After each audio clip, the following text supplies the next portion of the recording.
Welcome back to my YouTube channel world literature. आज जो topic हम लोग डिस्कस करने वाले हैं वो है Latin influence on English language और फ्रेंच का इन्फ्लुएंस ऑन इंग्लिश लैंग्वेज, या फिर हम लोग लोन वर्ड्स, लैटिन फ्रेंच जो लोन वर्ड्स हैं उनको डिस्कस करने वाले हैं। सो अपना लेक्चर जो है वो हम लोग स्टार्ट करते हैं। डिटेल से डिस्कस करेंगे थोड़ी सी हिस्ट्री, कैसे लैटिन जो है वो ब्रिटेन में आई और कैसे जो है वो इंग्लैंड जो है उसने अपना नेम चेंज किया। फर्दर किस तरह से लैंग्वेज यहाँ पे जो है वो डेवलप हुई, हाइब्रिड लैंग्वेज कैसे यहाँ पे डेवलप हुई। तो लेक्चर जो है वो स्टार्ट करते हैं। फर्स्ट ऑफ ऑल अगर हम लोग बात करें इसमें, तो इसमें हमारे पास हिस्ट्री आ जाती है। अब हिस्ट्री किस तरह से आती है, अगर हिस्टोरिकल बैकग्राउंड देखा जाए, जैसे हमने एंग्लो सैक्सन पीरियड पढ़ा, एंग्लो नॉर्मन पीरियड पढ़ा, हमने ओल्ड इंग्लिश को पढ़ा, फिर मॉडर्न इंग्लिश हमने पढ़ चुके हैं। सब कुछ हम लोग हिस्ट्री को डिस्कस कर चुके हैं। वैसे भी अगर हम लोग जब भी कोई लैंग्वेज की बात करें तो आज अगर जो है इनकी जो बात स्टार्ट होती है वो हमेशा हिस्ट्री से स्टार्ट होती है कि किस तरह से यहाँ पे ब्रिटेन के अंदर जो है वो रोमन्स आए, फिर फ्रेंच आए, नॉर्मन्स आए, एंग्लो सैक्सन्स आए। ये जो सारे ट्राइब्स थी या फिर नॉर्मन्स और रोमन्स का आना था, इसने लैंग्वेज को बहुत ज़्यादा इन्फ्लुएंस यहाँ पे किया था।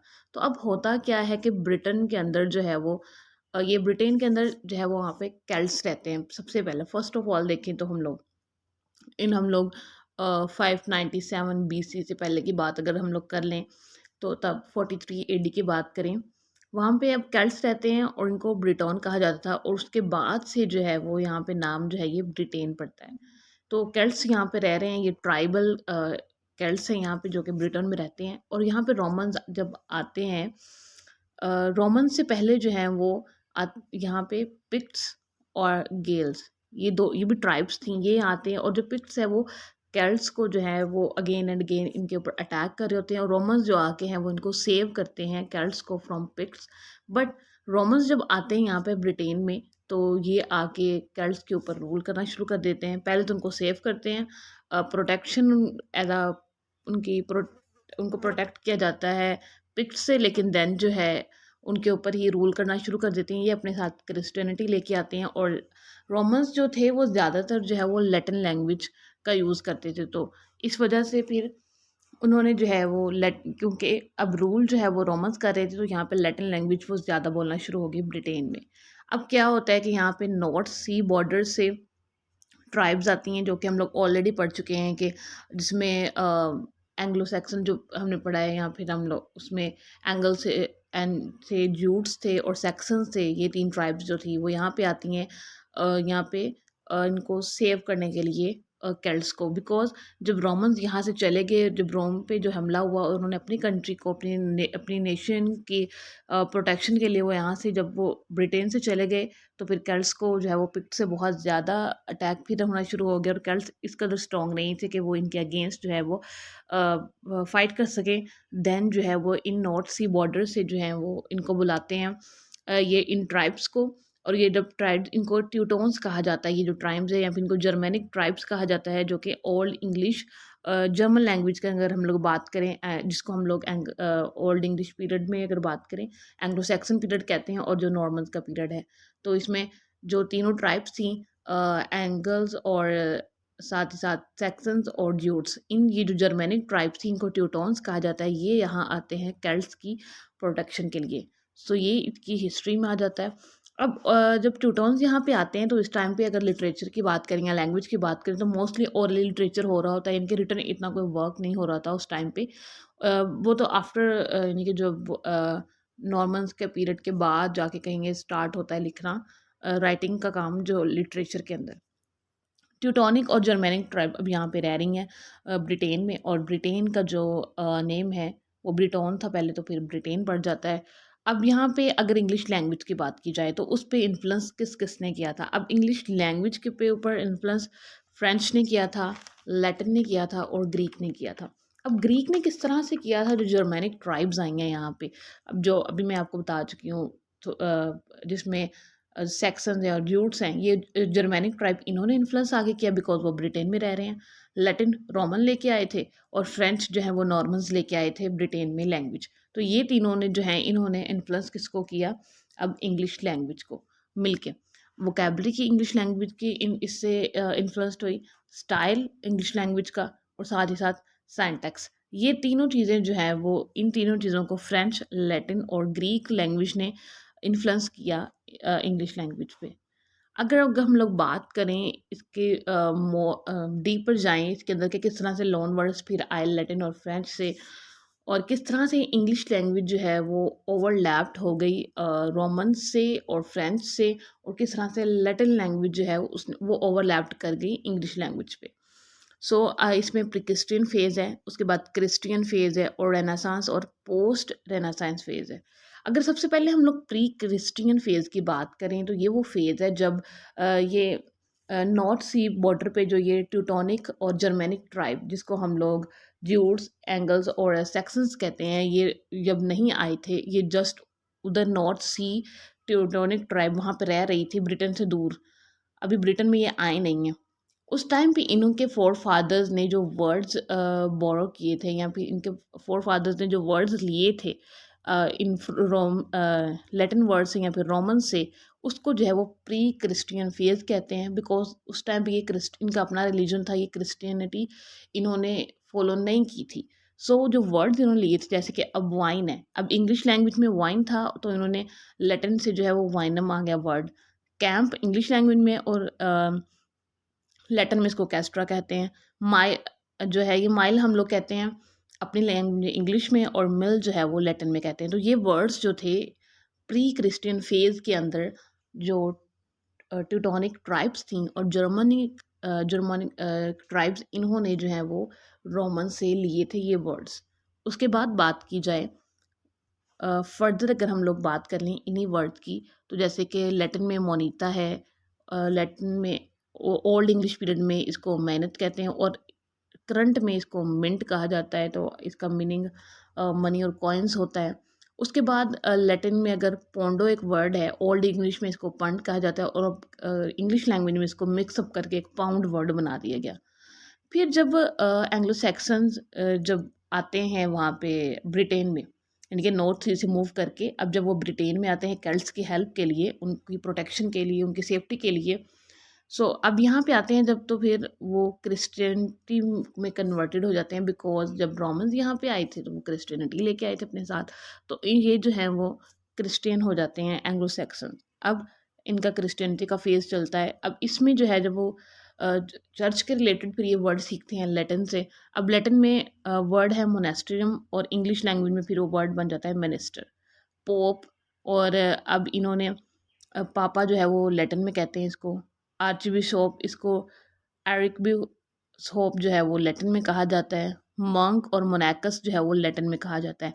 मंक जो है वो इंग्लिश लैंग्वेज में है। तो इस तरह से ये जो वर्ड्स हैं वो बोरो किए गए फ्रॉम लैटिन लैंग्वेज। फर्दर अगर बात की जैसे कि नन है चर्च के वर्ड में आता और इसको नोना कहते थे लैटिन में। अबोट है इसको लैटिन में अबैस कहा जाता था एंड सो इनके बहुत सारे वर्ड्स हैं जो कि ना उस टाइम पे इंग्लिश लैंग्वेज के अंदर आए जो कि लैटिन के थे। उसके बाद अगर हम लोग एंजलस आ जाता है, एंजल है तो अल्टर का ऑल्टेयर है उस टाइम लैटिन में कहा जाता था। मैस को मीसा कहा जाता था लैटिन में। कैनन है और इसको कैना कहा जाता था लैटिन में। इंग्लिश में कैंडल है तो कैंडिला कहा जाता था लैटिन में। और डेविल है इंग्लिश में तो इसको डायबोलस कहा जाता था लैटिन में। तो इस तरह से जो वर्ड्स हैं उनका मिक्सअप हुआ और एक दूसरे में कन्वर्ट किए, इसी तरह से बोरो हुए वर्ड्स। अगर डोमेस्टिक लाइफ में देखें तो किस तरह से वर्ड्स आए। डोमेस्टिक लाइफ में हम लोग कैप यूज़ करते हैं तो लैटिन में इसको कैपा कहा जाता था। चेस्ट है तो उसको किस्टा कहा जाता था। सॉक है तो उसको सॉकिस। सिल्क है तो उसको सैरिकम लैटिन में कहा जाता था। और एजुकेशन में अगर हम स्कूल कहते हैं तो लैटिन में उसको स्कूला कहा जाता था। तो इस किस्म के जो वर्ड्स हैं वो डेवलप हुए इंग्लिश लैंग्वेज के अंदर और मर्ज कर गए इंग्लिश लैंग्वेज में। उसके बाद थर्ड पीरियड की बात कर लेते हैं, रेनेसांस। अब रेनेसांस पीरियड जो कि हम लोग obviously history of English literature जब हम लोगों ने डिस्कस की थी उसमें भी पढ़ चुके हैं। तो रेनेसांस का जो पीरियड था एक पीरियड था डिस्कवरी का, एक्सप्लोरेशन का, कल्चर का, इन पॉलिटिक्स, इन साइंस और इन सोसाइटी। मीन के इस पीरियड के अंदर बहुत सारी रेवोल्यूशंस हो रही थी, इन्वेंशंस हो रही थी रेनेसांस के पीरियड में। अब इसमें जो लैंग्वेज है वो किस तरह से हो रही थी। अब 1476 के अंदर प्रिंटिंग प्रेस इंट्रोड्यूस जब हो गया तो बुक्स की जो प्राइजेस थी वो भी कम होगी। अब जो लैटिन वर्ड्स हैं उसको और ज़्यादा असेस मिल गई इंग्लिश लैंग्वेज के अंदर। Through French. अब फ्रेंच इससे कैसे मिलती है, यहाँ पे पॉइंट है। अब जब नॉर्मन्स यहाँ पे आते हैं 1066 एडी में ब्रिटेन में, तो नॉर्मन्स क्या लेके आते हैं अपने साथ, फ्रेंच लैंग्वेज। तो इस वजह से है जो अब फ्रेंच का इन्फ्लुएंस जो है वो भी इंग्लिश लैंग्वेज पे आया।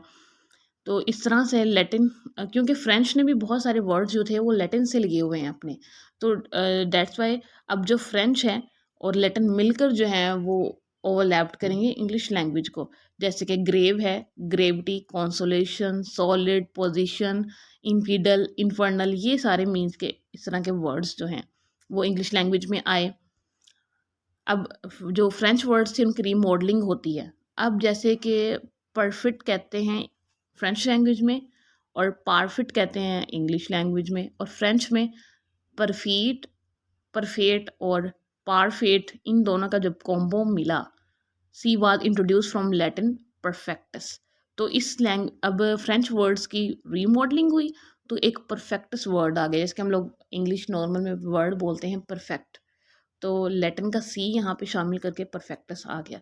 इस तरह से लैंग्वेज को डेवलप किया गया। उसके बाद अगर हम लोग जैसे एडवाइज्ड वर्ड है, उसमें पहले जो है वो अविस था और अवेंचर था। उसके बाद लैटिन से जो है वो डी लिया गया और एडवाइज बनाया गया और एडवेंचर बनाया गया। इस तरह से फ्रेंच और इंग्लिश को मिला के और लैटिन से वर्ड्स बोरो करके जो है वो एक कंप्लीट सेंटेंस बना और कंप्लीट वर्ड बना और वोकेबलरी के लिए कंप्लीट एक डिक्शनरी बनाई गई।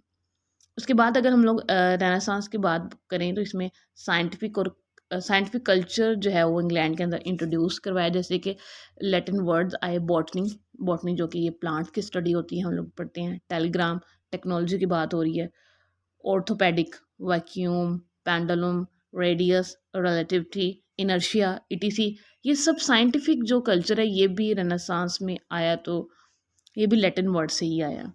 उसके बाद अगर नॉन साइंटिफिक टर्म्स बात करें, जैसे कि वेजिटेरियन होता है, वेजिटेबल्स, और सोशियोलॉजी, फैसिमाइल जो होता है, ये लैटिन।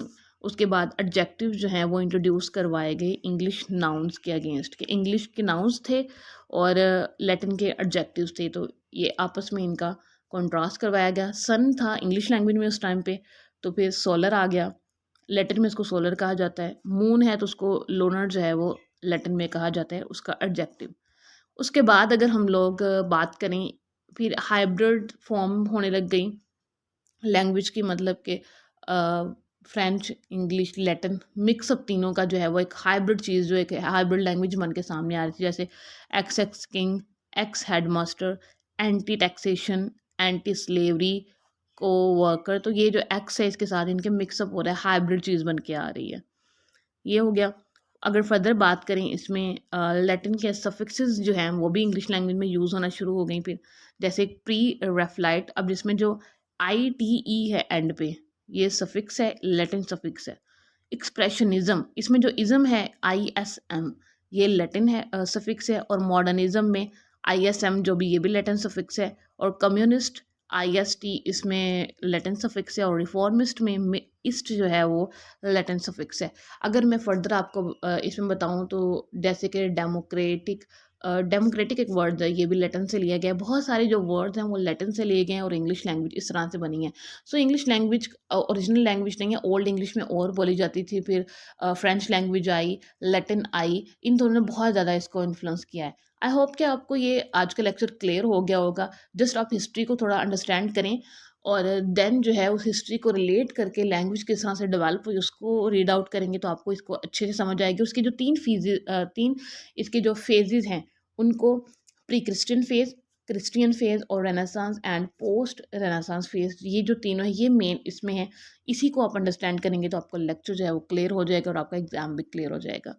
सो वीडियो को लाइक और शेयर और चैनल को सब्सक्राइब कर दीजिएगा। Thanks for watching my channel.